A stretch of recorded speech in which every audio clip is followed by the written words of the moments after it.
that there was something wrong. Right from 2014, I had a suspicion that there's something wrong. Something does not add up. In fact, I'll even go further. I had a suspicion in the Gujarat Assembly elections already. Okay? This ability to win sweeping victories.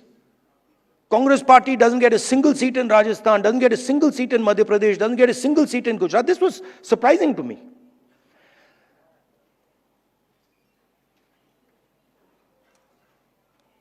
And it went on for some time.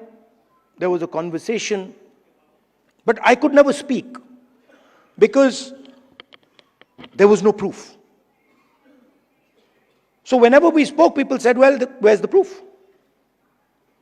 And then something happened in Maharashtra,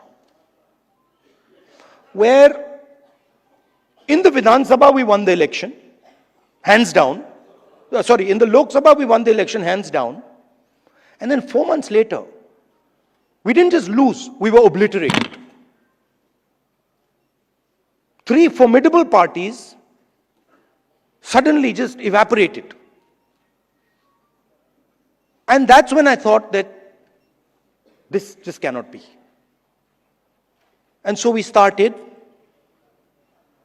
right then to look seriously for electoral malpractice.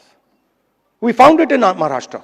Clearly, 1 crore new voters show up between Lok Sabha and Vidhan Sabha.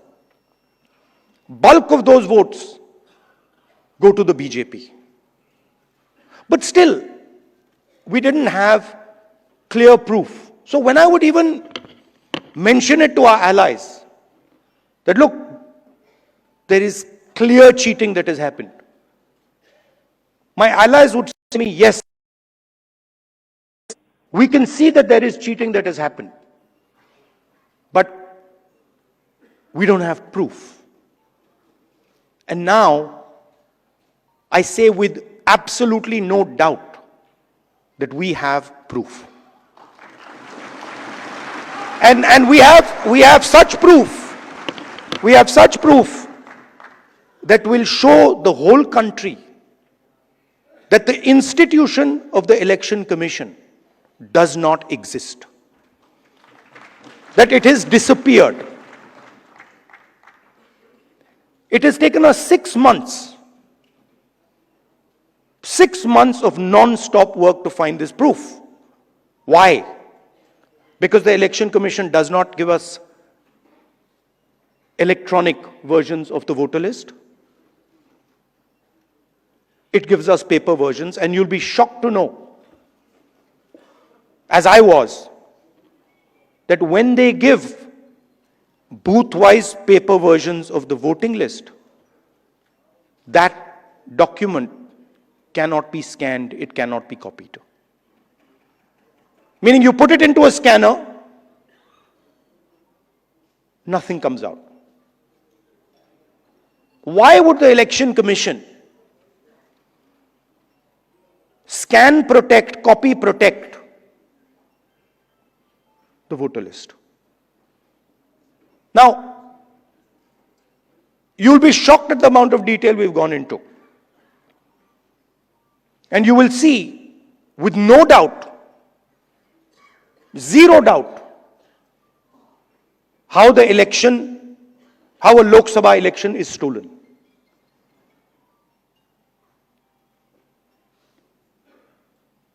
6.5 lakh voters vote, and 1.5 lakh of those voters are fake.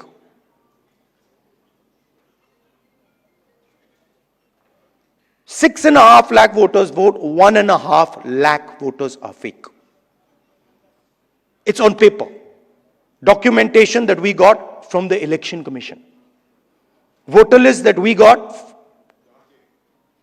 from the Election Commission. Physical paper. Where we went comparing photograph by photograph by photograph, name by name by name. 6.5 lakh people. Comparing one photograph to 6.5 lakh other photographs. And I'm proud of the work that the Congress party did.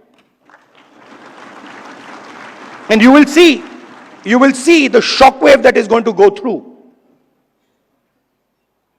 the electoral system when we release this data. It's literally like an atom bomb. Because the truth, my friends, is that the election system in India is already dead. Please remember one thing. The Prime Minister of India is the Prime Minister of India with a very slim majority. If 10, 15 seats were rigged, and we suspect actually the number is much closer to 70, 80, 100.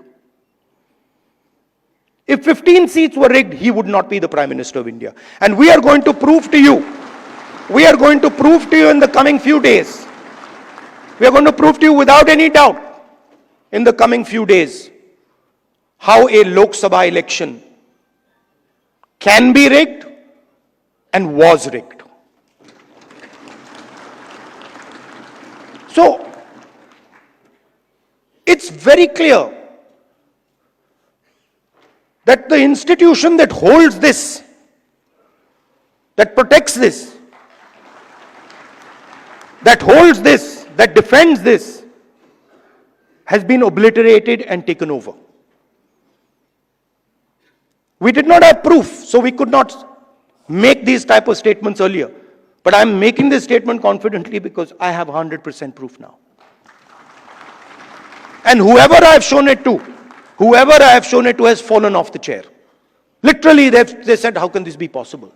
Well, it is possible. It is happening. Right?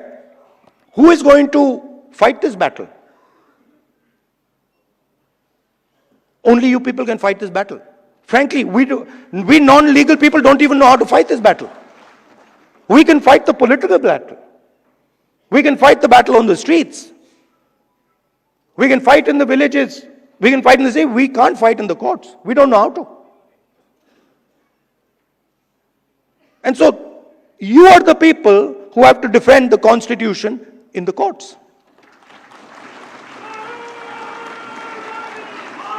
You know, I had a document. We had a document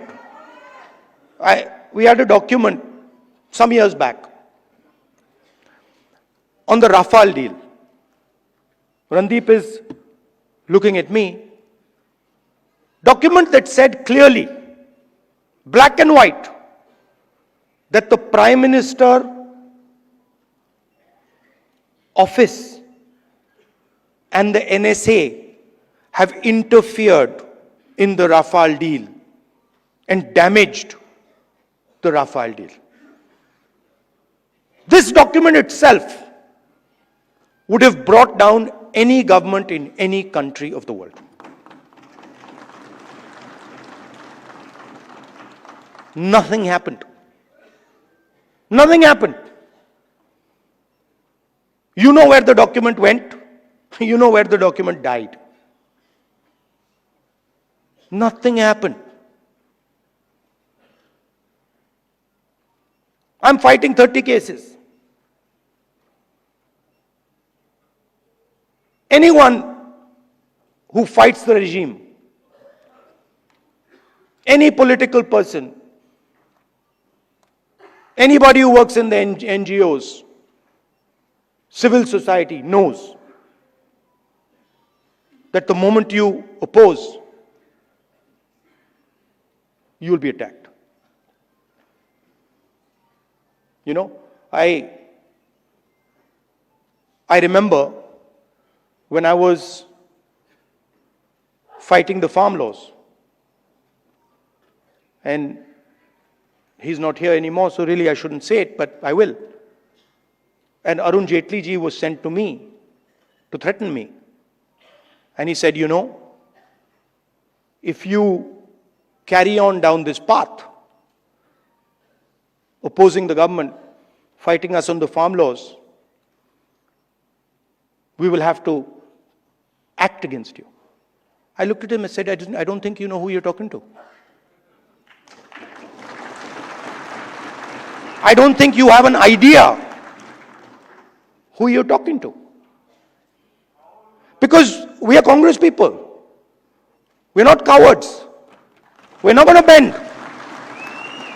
The British couldn't bend us. The superpower couldn't bend us. Who the hell are you?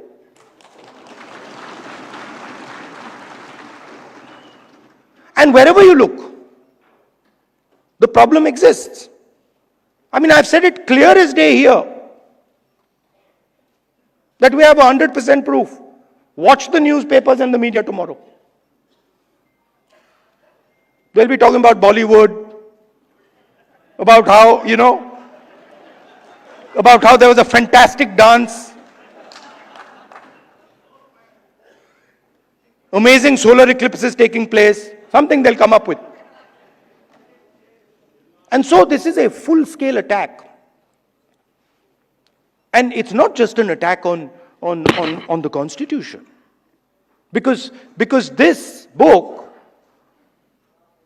is a manifestation of India's identity. It's a manifestation of our history, of our culture, of our tradition, of our religion. This is not written in 1947, in 1950. This is 3,000, 4,000, 5,000 years old.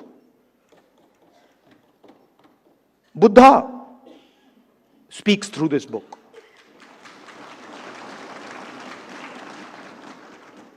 Narayana Guru, Basavana, Ambedkar, Periyar, everybody who's been anybody in this country. Right?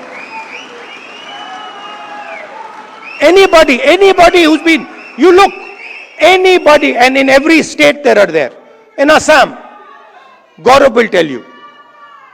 Right? In Tamil Nadu, in Karnataka, in Uttar Pradesh, Kabir, there's a list. So this is not something that we dreamt up in 1947 or 1950.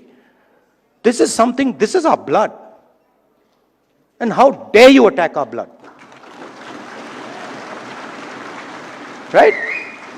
So we are not just, we must remember, we are not just defending this red book, this legal document.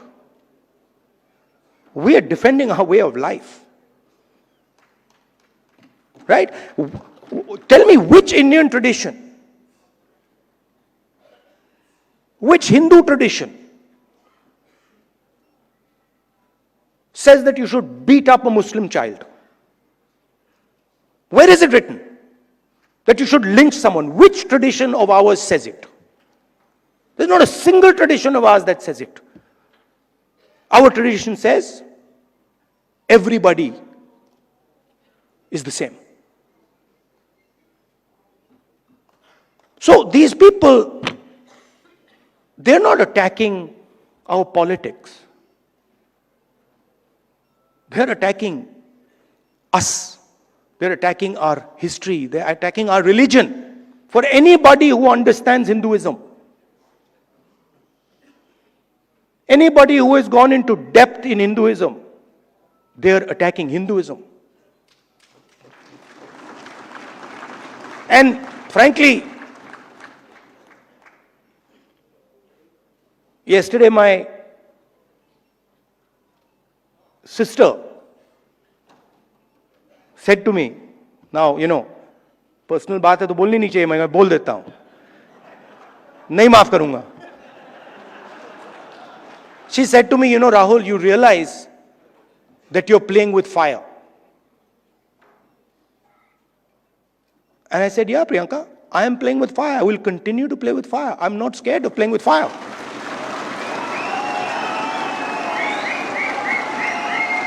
I have come here. Look, I am eventually, like most of you, I'm going to end up in the fire. Right? So what is the problem playing with the fire? My family has taught me that. My family has taught me do not be scared of cowards. My family has taught me that the most cowardly thing you can do ever is be scared of a coward. Right? And that's who we are dealing with. You please understand. You please understand that's exactly who we're dealing with. And my sister will tell you. Someday she'll also give a open-hearted speech and she'll tell you exactly the extent to which the ruling ideology is based in cowardice.